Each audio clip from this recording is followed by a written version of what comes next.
Over the past several months, you've been in a clear downtrend on the market unless you've been living underneath a rock. However, tomorrow is going to be one of the key data points that is going to either push us down to the trenches or push us back up to new local highs. Now, I'm going to tell you exactly where I see us going and how I see us moving and exactly what I am looking to trade on this as well. Now, everyone's coming at this from a bearish standpoint, but I'm telling you, even as we touched our key trend lines here, in my opinion, you are setting up for a monster level push. Before we get into this, I have to ask you to consider doing two things: liking and subscribing. I'm posting videos every single day on the market, the key news, the breaking news, how the market's really moving. So if you want to know if your stock's going to move, chances are you need to tap into the indexes, and that is what we cover here. The indexes, which are the futures, which are going almost 24/7, because that's what really moves the market and what really will move your stock. Now, as we get back in here, we're going to take a second and look at the SPY. Now, the SPY looks identical. Yes, I said identical to the massive move you had down in June. Now, as we look in here, I wanted to show you, you have a little bit more chop. I will say it's a little bit more choppy here. However, you're looking shockingly similar. Very, very similar. Now, on smaller time frames, it looks a little bit more choppy, but you're still getting that range, right? So you're pushing down. Same levels, same key levels, very similar. The top is almost identical, right? But what happened? There's a key difference, and it's this right here. That's the difference. Now, going into CPI yesterday, I was calling for some downside push or some sideways to downward movement. And that's what we got today. We got the downward movement we wanted. We got the sideways downward movement. Now, before I even go into some of the plays and what I'm looking here, I want to talk about Discord just for a second. I'm going to highlight my losses on the day because I try to be very transparent with you. When you're on YouTube channels, it's very, very hard to know if someone's being genuine, and I always try to point out winners and losers. So we started out the day with Netflix. This was about a 10% loss with the hit stops immediately. And then we had Apple, which I just ended up cutting because you were just chopping and holding a key level. They got up about 15%. I just ended up cutting at 3% because it just came back down. So it was going up and down, up and down. We just didn't like it. Bonehead move, terrible decisions. Now, you're here and you're wondering, like, Tyler, why would you highlight? Going on Apple, I want to highlight the movement that we've had so far. Basically, the past few days, you've been in a downward channel, boom, boom, boom, just pushing to the downside. Now, on the day, you were opening up and you started pushing to the downside. So you open up about right here, you push up, and then you come straight back down towards your downside. And from there, you make your local lows on the day. Now, from that level, you can range right here. That's your low. Boom, that's it. So you basically trend for the rest of the day in this range, touching your daily, but really sitting at about 11.7 all the way down to around 410.5, 410.3 roughly. Now, that's a very small range, and this is what we call a no trade zone. And that's what I said yesterday on the video. I said, you're coming to the market, you're having some downside, but you really don't want to trade because you don't want to trade to the downside because it's limited going into CPI. And also, you're still above key levels. Now, I just want to highlight this because I like to be transparent with you and show you my viewpoint of the market, and that everyone is going to have bad days. You, me, the person you look up to on whatever social media for trading that you think's a god. They all lose, okay? You're going to have those days. But the key thing to know when you're trading is that your winners have got to outweigh the losers. And we've had some big winners over the past week and a half. But I want to highlight some of the losers because it's a part of the process. And this was definitely something that should have been just overall not happened on the channel, not happened in the Discord. I should have sat on my hands once again, but I just didn't like not trading for 2 days in a row. And I wanted something. That was my fault. Anyways, so going into this, you make this key range and you're just chopping. Now, if we go back again to the 4 hour, what happened the day before CPI last time? You tanked, right? You came down to 401. But this time you're holding. Now, does that mean CPI is going to come out better? No. But as I was sitting there on the day after I stopped trading, I looked at the market and I really started to look at what the downside potential was. And it made me think. So as we go to Nasdaq, this is, in my opinion, the most important chart that you're going to look at here. And as we look at the 1 hour chart, I want to spend most of our time here. As you're here, something interesting is happening. Now, I mentioned in yesterday's video, what levels did I mention? If you go watch the video, it's going to just, proof is in the pudding, right? 13.1, 13,000. I said you cannot be bearish unless you break and hold below both those levels. So you break below 13.1, break down, boom, right? Easy. Right here, boom. And then you come right down. And you come to 13,000. That's it. From there, what happens?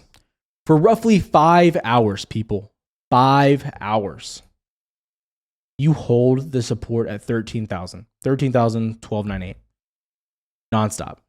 Buyers would not let you drop. In a market where sellers were dominating, as we look over at CVD on Bookmap, the heat map, dark flow, whatever you want to call it, whatever you want to look at here, what's happening? All day long, sellers keep pushing the market down, down, down with their volume. You have some icebergs kicking in here, some smaller orders, but nothing that big. Now, this made me take a step back and look at what the potential downside here was.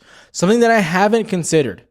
Now, off the bat, if we look at this, again, my long-term viewpoint, my long-term, next 6 months to a year, I believe there's a problem. I believe inflation is not being handled. I believe we're fluffing numbers. I believe we're not there yet. However, what is the downside potential? And that made me look here, and it's just not that much. It really isn't. And I had to say, is the downside more than the potential upside? Now, downside, of course, yes. If you break below 13,000, yes, you have potential down to 12.4 again, which was a major level, and then, possibly making those new lows. And then I started to look at what was happening here as well. And we keep saying here on the channel, the bulls take the stairs, the bears take the elevator, right? And we started to get questions about, is this the elevator? Is this the elevator? And I keep kind of having to, say the same thing. So let's look back on this past uptrend that we've been in, right? Since basically, June 16th. You've had periods of downside, but look at what's happening here. This is the only really scary one in my opinion right here. You're getting just slight pullbacks. I mean, this is the elevator, ladies and gentlemen. This right here that's danger. That's bad. You don't want to see that. This is nothing but downside for days. If you go to the daily chart, it's 5 straight days of downside. This is 1, 2, 3 days, 1, 2, 3 days, 1, 2, 3 days, and guess what? 1, 2, 3 days of downside here, lining up perfectly. You're also still above your previous highs on Nasdaq. Nasdaq is still holding about 12.9, 13,000. Extremely bullish there as well. So as we look at this, the question has to be, what is the valuable trade here? And so I look back at CPI, and as we look here, we're going to look at core CPI and CPI. I don't care for core CPI that much. I'm far more interested in CPI. I don't care about your opinion. So if you want to comment down below, I'm not being mean. This is just my opinion and how I'm looking at the market. And so you've been rising. And you're finally at this 9.1 rate where inflation's getting to a high level. And the talk around the government, around the Fed, is that inflation is peaking. You're going to hear it everywhere now. The question is do you think inflation and CPI can come out above 9.1%? And if we look back to April and May, when you started to have a little bit of drop on oil, what happened? Why did you drop on CPI? Is it possible that energy dropping affected this and brought you down? And so as I'm looking at this, I have to think and consider this. You have midterms coming up, which is ultimately what this is all about, with lying to you, lying to the people, lying to the nation, and saying that we're not in a recession, when Cathie Wood, who's the most bullish investor of all time, is coming out and saying that we're officially in a recession. Why is our government lying to us? It's midterms, people. It's elections. It's approval ratings. That's what it's all about. It's all political. And I'm not a Republican, not Democrat. I could really care less. I just want to make money in the stock market. That's all I care about here. The question becomes, will you beat 9.1%? It doesn't even come back down to the forecast. And my answer here is I don't think you're going to get above 9.1. That's my ultimate answer here. However, I'm not willing to bet on it. I was not willing to bet and get calls on this because this is a total gamble. But as you look here, you start to realize what the upside and what the downside is. Going into midterms, 9.1%. If you come out above that, then they're just going to be like, man, this is crazy. This is as high as you could probably get, yada, yada, yada.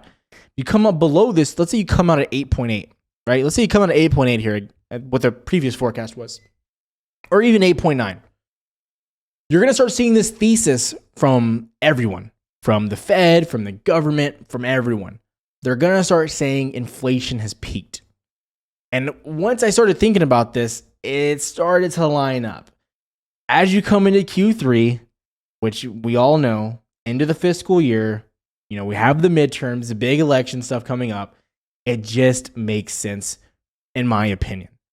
Also, again, we're coming back down, looking at technicals. What's happening? You break out on Nasdaq, you retest the key level, you're probably going to break back up.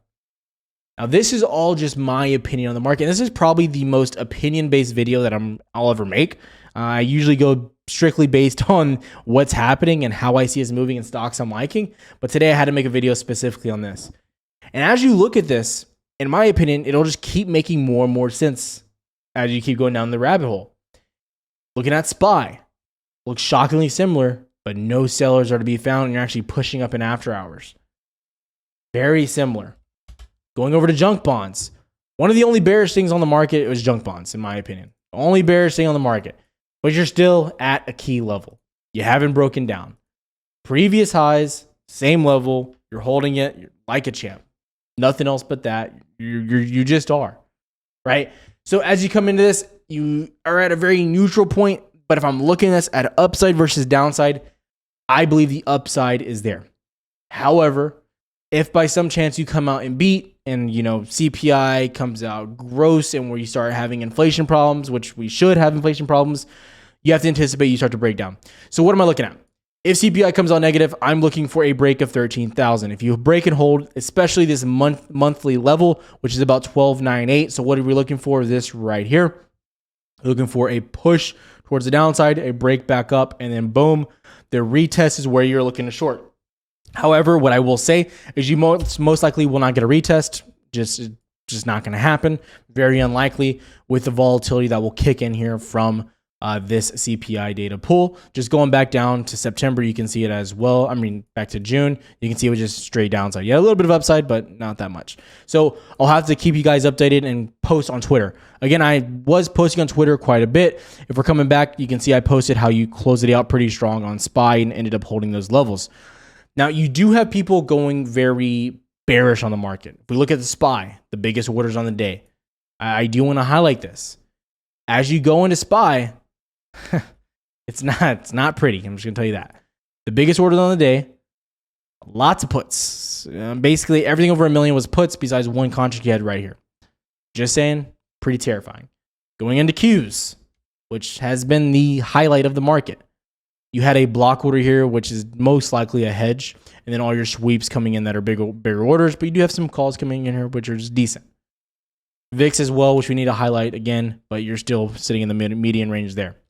That's the biggest thing for me of what I've been looking at specifically. And then SPX, which should absolutely terrify you, is very heavily in favor to the put side, especially over 10 million here.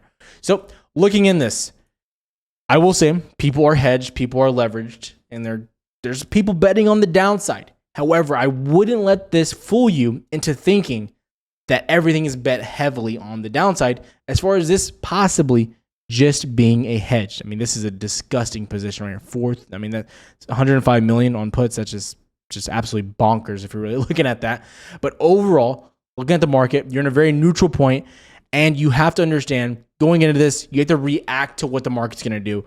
And so, as I may not have given you the best overall answer that I usually do, I usually give you a very clear, concise answer of how you're going to move to the next day. I had to come in here and I had to point out mainly the unlikable answer of that the upside is highly likely right now. It is extremely likely that you're going to bounce. As much as I hate to say it, I really do. I want the downside. However, it's looking like you want to bounce. So how am I playing the market tomorrow? I'm going to cut the video pretty short here. If you get the upside in CPI beats, you're looking for a push above 13.1, hopefully retest and longing off that level there. If you get the downside push, you're looking for a break of 13,000 and either retest of the range of 12.9 to 13 next to that monthly, or you can be a little bit more aggressive and you can look for the retest of this dotted line right here, 12.08, which is probably more likely. So a break straight down, a retest, and then shorting off of that line there. That's where I'd be looking. Now, this median range here, I just don't see you sticking around too long there. I think you're going to get a very strong reaction out of the gate. Could be a shocking surprise, but I'll keep you updated on Twitter. if you have questions, this is one of the videos where I'm definitely going to answer as many questions as possible. Okay. So ask your questions down below and I'll try to give you the best answer absolutely possible.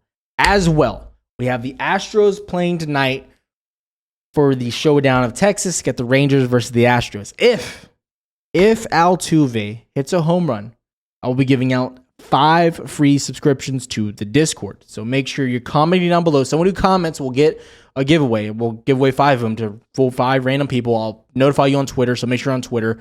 But I'll notify those people on Twitter, and I'll mention it in tomorrow's video. So make sure you're commenting on the video, and I will give away 5 tickets or 5 overall monthly subscription to 5 people here if Altuve hits a home run tonight. I'll be at the game, so we'll see it live. Have a good one, traders.